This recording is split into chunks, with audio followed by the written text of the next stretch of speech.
Ya, pemirsa, untuk membahas mengenai aliran dana sang makelar kasus Zara Frichar, kita segera membahasnya bersama dengan Hakim Agung periode 2011-2018 Gayus Lumbun dan Ketua Masyarakat Anti Korupsi Indonesia atau MAKI Boyamin Saiban. Selamat malam Bapak-bapak. Bang Boy sehat? Malam.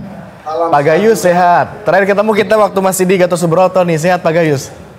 Ya baik. Ya. Agung di sini Pak Gayus, Bang Boy. Mas Agung. Terima kasih sudah berkenan bergabung sama kami di Berita Satu Utama. Berdasarkan pengalaman Anda nih ke Pak Gayus dulu, apakah memang ada celah nih di Mahkamah Agung yang memungkinkan seorang makelar perkara seperti Zara Frichar sebut saja begitu, ini bisa beraksi dan bahkan beroperasi begitu lama tidak terdeteksi?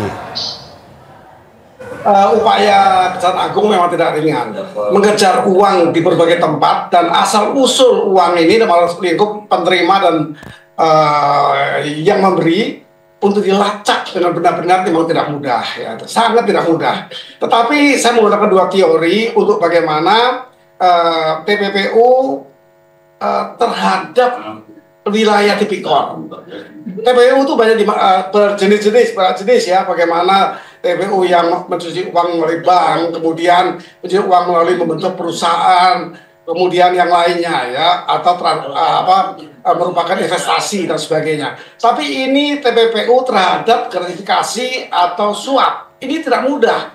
Ini dapat dikatakan satu bentuk TPPU di mana tersangka itu menyembunyikan dan mengaburkan asal-usul uang yang ditemukan. Nah, ada dua konsep teori tadi. Yang pertama dengan teori yang tegas, ya, teori yang sifatnya lebih represif, disebut sebagai bagaimana retributif sifatnya, membalas dia untuk dia segera mengembalikan, yaitu dengan cara bagaimana shifting the burden of proof, membalikan memberikan pembuktian, ya, atau beban pembuktian dibalik sekarang. Tersangka harus bisa menjelaskan dari mana saja uang itu dan akan dilacak sampai ke sana. Tapi ada teori lain yang lebih responsif sifatnya. Diajak kompromi, diajak bagaimana bisa kolaborasi tersangka dengan penegak hukum. Itu teori dengan bagaimana justice kolaborator, bagaimana keadilan yang berkolaborasi, yaitu dengan memberi fasilitas pengamanan penuh maksimal. Karena tentu ini akan banyak musuh, sejumlah banyak yang memberi itu akan diungkap, kemudian akan diseret juga perbuatannya.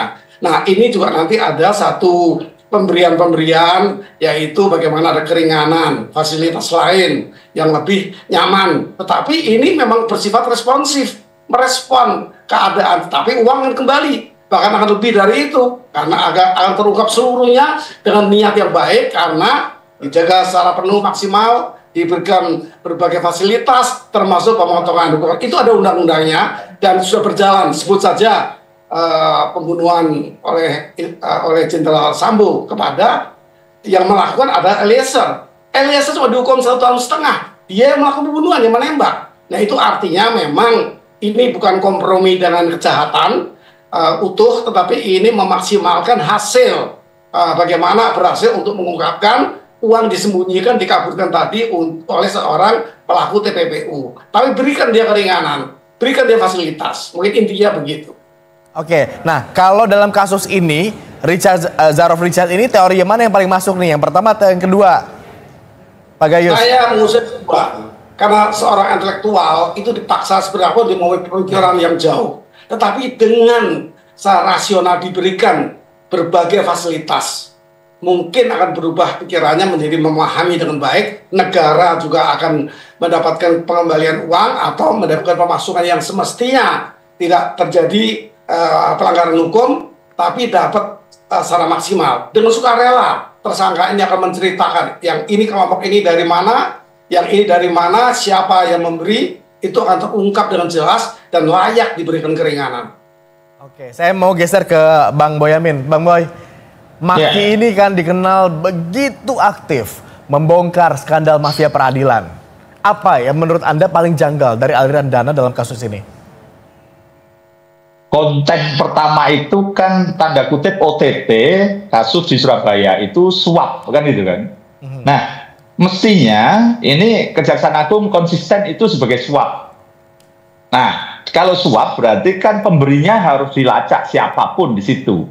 Karena berdasarkan informasi yang saya terima sebenarnya uang-uang itu ditaruh di meja dalam satu kamar khusus dan ada dugaan daftarnya gitu. Ini kasus apa, kasus di mana, itu ada sebenarnya gitu. Jadi bahwa Richard Jarot lupa itu rasanya nggak mungkin juga, karena itu ada kaitannya dengan orang-orang yang punya hak terhadap uang itu gitu. Bukan semata-mata itu bagiannya dia, diduga ya. Gitu. Jadi sebenarnya kan saya paling tidak setuju dengan konten gratifikasi. Kalau gratifikasi itu kan seakan-akan ya yang bersangkutan menerima uang terus tidak lapor KPK, yang kemudian oleh KPK dinyatakan bau atau rasanya ini tidak layak diterima dia gitu. Dan kemudian sebagai gratifikasi karena tidak lapor maka kena gratifikasi. Ya, kalau ini kan sebenarnya kontennya harus suap, konsisten. Kejaksaan Agung itu suap, sehingga siapa-siapa yang memberi itu akan harusnya jadi tersangka pemberi suap. Dengan demikian apa sih yang digoreng, tanda kutip kan itu. Ini kan tidak ada misalnya kayak proyek selesai bener dan kemudian pemborongnya ngasih hadiah kepada pimpronya gitu, yang tidak ada selera suapnya. Tapi kan kalau Richard Jarot ini kan berkaitan dengan perkara yang tanda kutip tidak dibelokkan kan gitu.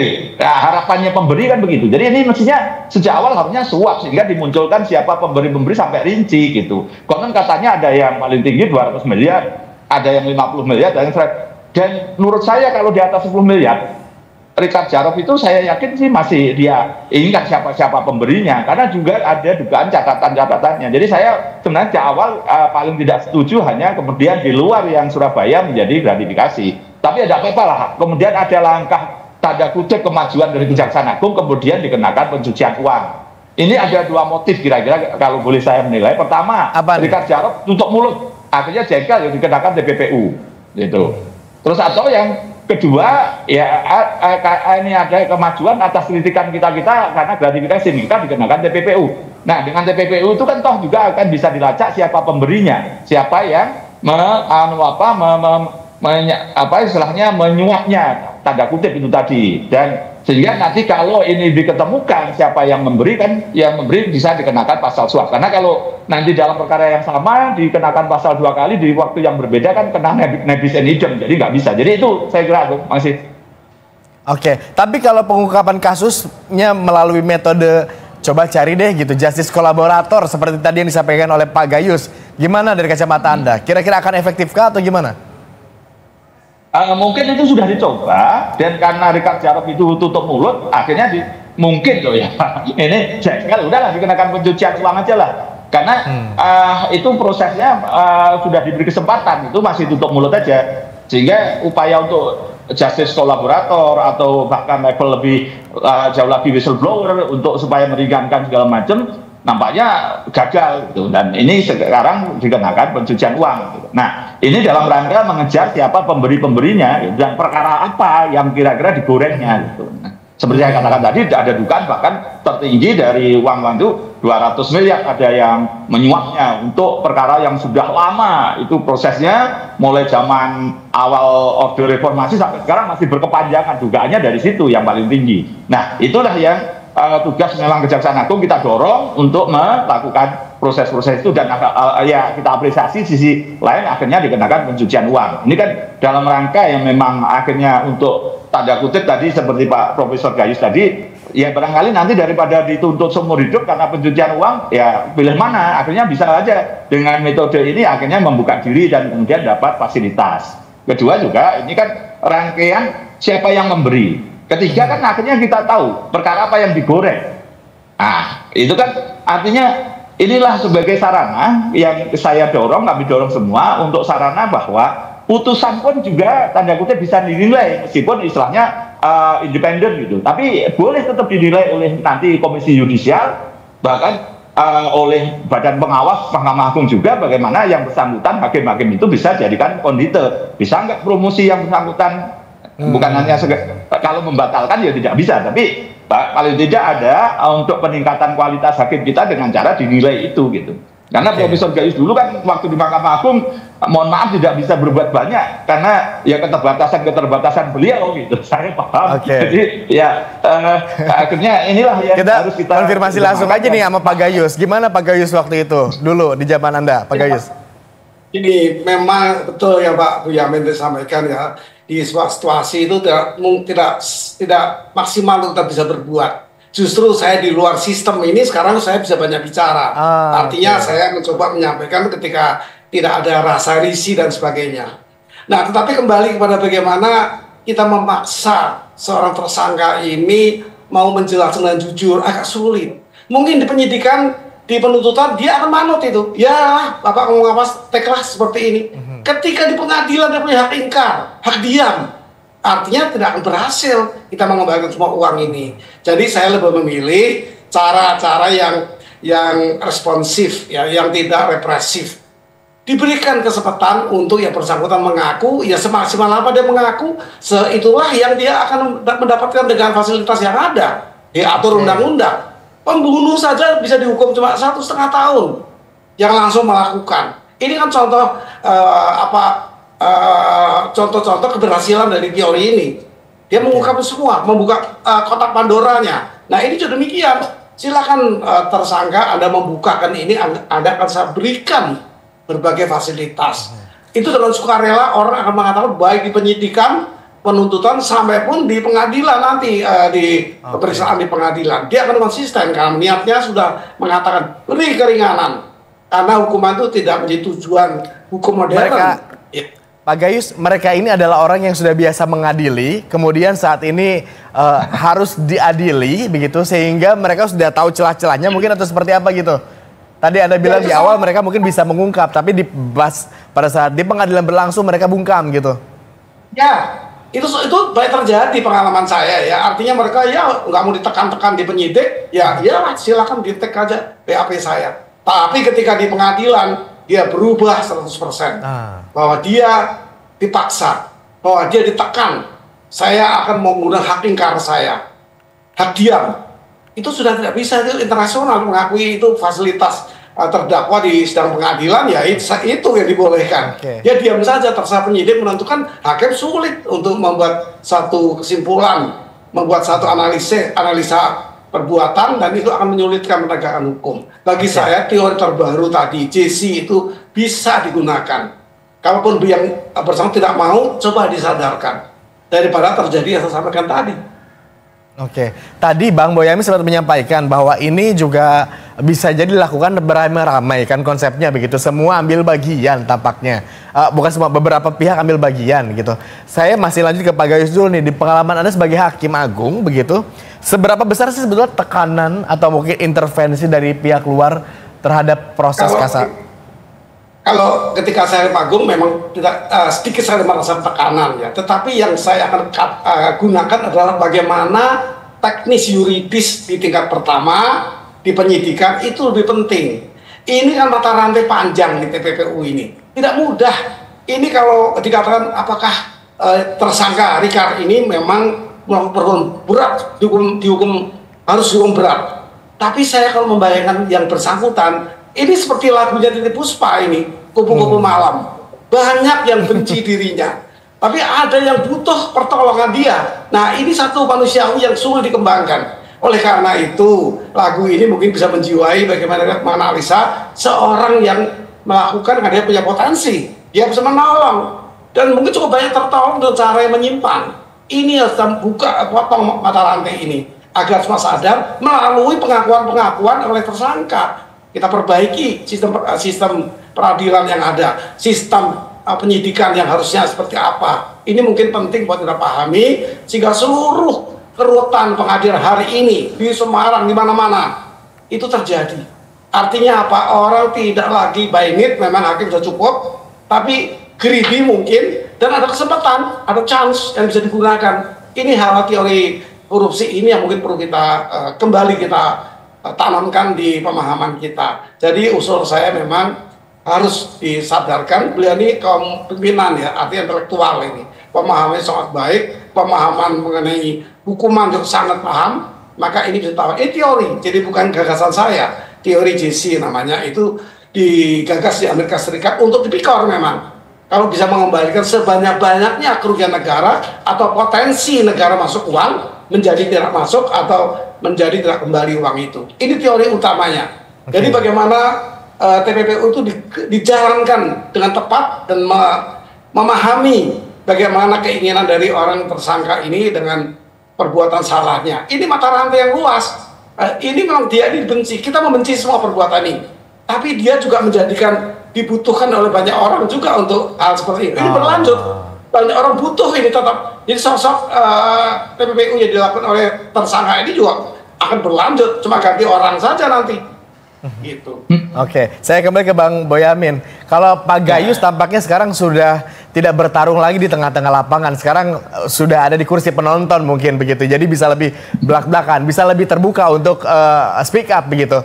Tetapi mereka yang masih ada di tengah lapang bertarung dalam hal ini begitu, tentu bisa jadi tekanan demi tekanan dari kanan kiri segala macam ada begitu. Anda melihatnya Bang Boyamin begitu, apakah ini juga karena ada intervensi dari pihak-pihak lain? Adakah indikasi keterlibatan aktor lain begitu di luar Zaraf Richard yang seharusnya turut diusut? Ya, kalau istilah saya dalam kasus ini sudah rasa pemerasan. Karena apa?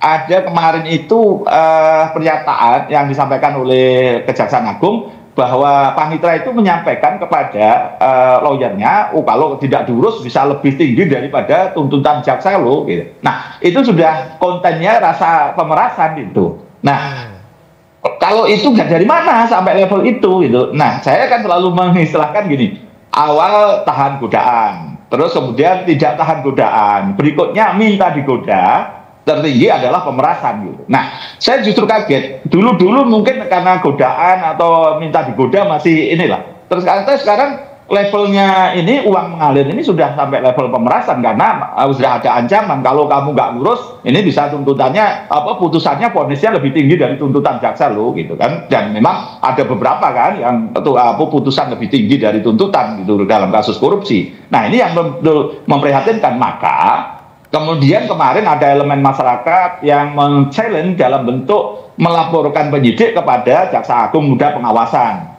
bahwa ini penerapan pasalnya baik waktu penyidikan maupun dakwaan tuntutan ini salah, minta dilakukan verifikasi atau eksaminasi terhadap pengenaan pasal karena itu hanya pasal gratifikasi di luar yang Surabaya suap. Padahal mestinya ini suap karena mereka punya analisa, punya data yang mungkin sudah diberikan pada Jamwas. Nah, atas dasar itu kemudian disambutlah oleh penyidiknya, ditetapkanlah kemudian pengenaan pasal pencucian uang. Dan itu harus kita kawal bersama begitu. Dan seperti biasa, mudah-mudahan saya juga kalau ada hal-hal yang perlu dikawal, karena ada data berkaitan dengan dugaan suap, tapi yang kemudian hanya gratifikasi dari pengembangan teman-teman yang koalisi itu yang sudah kemarin lapor ke Jamwas, itu yang nanti saya pasti mengawalnya dengan cara gugatan pra peradilan. Ya bisa aja loh, ini urusan hakim masa diserahkan hakim. Bukan itu yang tujuan utama saya adalah membuka data karena nanti kalau jadi bukti di pengadilan itu lebih bisa dipertanggungjawabkan karena itu diverifikasi oleh hakim bahwa sebenarnya ini adalah dari suap, dari rangkaian perkara mana yang digoreng. Nah, itu bisa diungkap di situ. Dan variabel pra peradilan itu sebenarnya saya kembangkan itu kan banyak hal perlindungan di situ, tidak bisa dituntut balik atau rekonvensi gitu, dan juga tidak bisa dikenakan pencemaran nama baik karena dihadirkan di depan pengadilan gitu, memang harus dijadikan bukti gitu. Jadi dan murah meriah, tidak bayar dan 6 hari berturut-turut selesai. Ini kan saya mengembangkan itu dan alhamdulillah beberapa daerah sudah melakukan pengawalan terhadap penegak hukum itu. Jadi ada kreativitas dari teman-teman yang elemen koalisi kemarin melaporkan kepada Jamwas. Itu bagus, itu saya apresiasi dan nanti kita tunggu bagaimana konstruksi berikutnya karena ini duit 1 triliun ini kan hampir 1 triliun. Kalau bahasa saya di awal ini bukan haknya Richard Jarot, haknya Richard Jarot mungkin sudah dibelanjakan sehingga kenakan pencucian uang. Kalau ini kan kira-kira jatah orang lain yang terkait dengan pembeloan perkara atau penggorengan perkara. Nah itu dari siapa untuk siapa? Ini kan bukan diduga bukan untuk Richard Sihab, berarti untuk siapa? Nah, ini yang harusnya memang tugas berat dari penyidik Kejaksaan Agung untuk mengungkapkannya gitu. Dan tadi ya kalau toh ini bisa teori tadi ya apapun coba Profesor Gayus tadi pendapatnya mudah-mudahan didengar penyidik untuk tetap memberikan fasilitas apapun terhadap Syarif Fikar supaya bisa membukanya. Makasih. Oke, jadi kalau ada tajuk besar seperti tajuk utama dialog kita malam hari ini, Markus merajalela kemana aliran dananya, sebetulnya bisa sangat mungkin untuk ditelisik kemana aliran dananya ya, dengan beberapa cara atau beberapa strategi termasuk apa yang disampaikan oleh Pak Gayus tadi. Tetapi Pak Gayus, ini saya ke Pak Gayus, apakah gratifikasi atau urusan di bawah meja ini memang menjadi pembicaraan yang tersirat di lingkungan MA begitu? Atau ini benar-benar hal yang luar biasa atau menyimpang? Atau jangan-jangan dulu memang udah biasa begitu? Ini kita buka ruang terbuka, sekarang buka-bukaan aja karena Pak Gayus juga kan udah di luar lapangan kan sekarang. Sekarang lagi duduk di bangku penonton kan gitu, udah nggak bertarung di tengah lapang. Gimana nih Pak Gayus? Jadi sesuatan dari Pak Boyamin tadi sangat tepat, yaitu pemerasan. Ini yang mau dikembangkan. Karena kalau gratifikasi dan suap itu memang bedanya jauh sekali sebenarnya. Yang satu suap itu ada kompromi, meeting of mind, pikiran yang menyatu untuk memberi dan menerima, ini transaksional namanya. Nah, kalau gratifikasi itu ada excuse. Kalau 30 hari dia mengembalikan, itu bisa tidak terkena sama sekali itu undang-undang tipikor. Artinya apa? Ini OTT.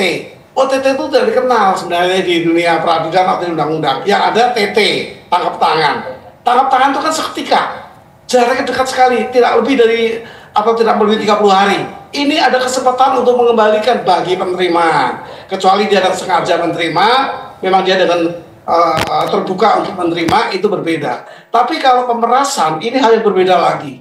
Ini termasuk yunto dari menerima uang dengan cara memeras. Nah, jadi pejabat negara menerima uang dengan cara memeras. Ini memang perlu pendalaman yang ini. Oke, Bang Boyamin gimana? Ada tanggapan melihat ini? Ya sebenarnya kan tetap bisa karena ini kan duitnya berupa dolar. Ini kan tidak banyak itu. Kejaksaan Agung pernah membuktikan mampu melacak itu di money changer mana itu diambil atau ditukar. Gitu. Karena sebenarnya penyuap ini, saya yakin itu kan transaksinya dalam bentuk rupiah. Gitu. Meskipun dia ekspor, itu kan ke dalam negeri kan menjadi rupiah itu pembayaran itu. Yang diduga dari perusahaan sawit misalnya. Yang dalam kasus yang kedua, yang sawit. Tapi kalau yang Richard Sihab kan tetap bisa aja dilacak itu. Uang itu kan dolar semua. Itu kan bisa dilacak dari sisi money changer mana gitu kan. Kalau yang proses-proses itu yang tadi saya katakan ada orang yang diduga menyuap sampai di angka ratusan miliar itu kan juga berupa dolar, itu kan bisa dilacak sebenarnya dari money changer mana dari kacamata atau Anda masih memungkinkan itu gitu bisa dilacak gitu. Jadi siapa biasanya berada dalam lingkaran perantara ini? Ya bagi saya tawaran saya adalah mempermudah untuk menemukan siapa pemberinya, masalah apa, dan itu berlanjut prosesnya kalau digunakan bagaimana merespon satu keadaan responsif. Tidak sifatnya kekerasan atau penegasan, nanti akan berubah di pengadilan. Itu pengalaman-pengalaman itu. Jadi berarti yang terbaik adalah bagaimana menyadarkan tersangka ini untuk membuka dan akan ada imbalan. Imbalannya wajar saja, perlindungan maksimal, fasilitas di tahanan lebih baik misalnya, dan banyak fasilitas yang diatur di undang-undang itu. Jadi nanti bagi saya akan menjadi proses panjang dan bisa memperbaiki sistem peradilan kalau diungkapkan oleh seorang pelaku. Setuju, Prof. Setuju, Prof. Di Amerika itu untuk menangkap kepala mafia, bahkan wakil kepala mafia yang membunuh aja, bahkan dilindungi, bahkan tidak jadi terdakwa tersangka, bahkan diganti nama segala macam. Di Amerika yang negara maju aja begitu kok, gitu. Untuk membongkar mafia bisa begitu. Kita yang sistem hukumnya belum maju Amerika, why not gitu. Jadi justru memang tugasnya kejaksaan itu sekarang merayu Syarif Fikar untuk menyatakan ini uang perkara mana yang digoreng, yang sisanya itu untuk siapa gitu. Paling tidak diminta keterangan kalau ada, mohon maaf istilahnya ada hakim atau hakim agung yang ada proses dari situ, ya enggak apa-apa gitu. Karena nyatanya dalam hal ini KPK juga bisa menjerat 2 hakim agung yang rangkaiannya dari OTT di Semarang. Dan Kejaksaan Agung juga kita harapkan bisa juga melakukan itu karena ya bahasanya meskipun ini tertangkap tangan atau tidak, tapi ketika ini terkait dengan rasa suap, 2 kali Kejaksaan Agung yang Surabaya 1 triliun, yang ini 60 miliar, tapi kan rangkaiannya uang pengganti 16,5 triliun. Jadi 2 sabetan itu sudah puluhan triliun yang oposisi yang tidak diselamatkan uang itu. Jadi ini menurut saya kuncinya di Jarod Fikar, karena setelah dikenakan TPPU saya yakin dia ngapain saya pasang badan, ujungnya saya malah yang akan kena orang-orang yang pemberi dan yang akan menerima nanti yang dia urus itu kemudian menjadi bebas, itu saya yakin lama-lama dia akan membantu negara kok gitu. Berarti sekarang ini Anda harus bertobat gitu kan, sebagai bekal untuk akhirat nanti gitu. Contoh negaramu kan kira-kira gitu, mati. Tapi Bang Boyamin, Pak Gayus, berarti sekarang PR-nya cuma tinggal kita memikirkan sweetener apa nih yang tepat gitu, iming-iming apa yang tepat supaya seorang justice kolaborator ini mau bekerja sama gitu, mau mengungkap temuan ini gitu. Ya pertama, fasilitas ketika dia dalam penahanan hari ini difasilitasi dengan baik, beda dengan tahanan yang lain. Kemudian hakim pun akan mengikuti undang-undang ini kalau ada referensi dari penyidik atau penuntut. Artinya beliau berhasil menegakkan hukum melalui pengakuan-pengakuan. Sangat mungkin, tadi Pak Boyamin menyatakan di Amerika pun demikian, diberi pengurangan sangat tinggi kalau perlu. Kalau hasilnya sangat bagus bagi negara, dengan pengakuan terungkap cara-cara seperti ini, siapa bahkan ada bandar-bandar lainnya, itu luar biasa. Patut diringankan. Oke, terakhir mungkin untuk Bang Boyamin. Ada terangnya lagi ya ini Agung.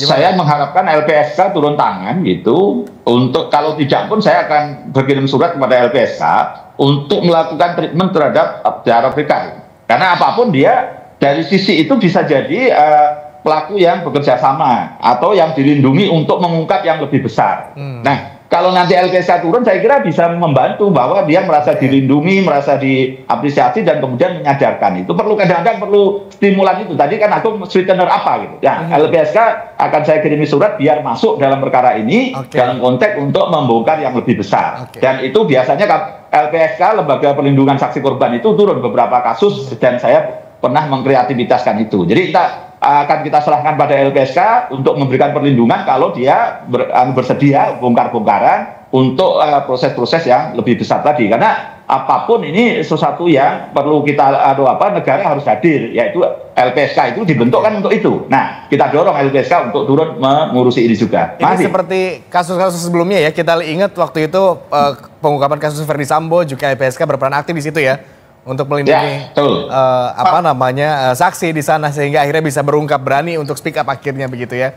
Kalau nanti berhasil LPSK kan bisa dituntut ringan, dapat vonis ringan, terus kemudian yang TPPU-nya loh ya, itu, dan itu nanti bahkan LPSK memberikan rekomendasi, nanti ya mau nggak mau hakim yang menyidangkan itu juga melihatnya, oh ini sekarang yang bersangkutan bersedia membantu negaranya mengungkap perkara ini supaya membersihkan lembaga peradilan kita gitu. Jadi toh sudah terlanjur kayak begini, ini kan bahan untuk nanti ke akhirat. Kan toh kalau umur tinggal berapa tahun lagi, 10 tahun lagi, 20 tahun lagi, mungkin pensiun segala macam masih cukup lah. Jadi nanti kita arahkan pada posisi itu. Ya, himbauan saya mungkin kalau didengar keluarganya untuk mendorong pada yang bersangkutan untuk nyumbang negaranya dan sebagai bentuk penebusan dosa kalau toh itu dianggap sebagai sesuatu yang kekeliruan, kira-kira gitu. Masih ya, Bu? Pas berarti ya kalau ini ternyata Maki sudah mau ambil tindakan strategi. Terima kasih Pak Gayus, terima kasih juga Bang Boyamin. Tadi pertanyaan terakhir saya sebetulnya mau menanyakan apa strategi Maki ke depan untuk mendorong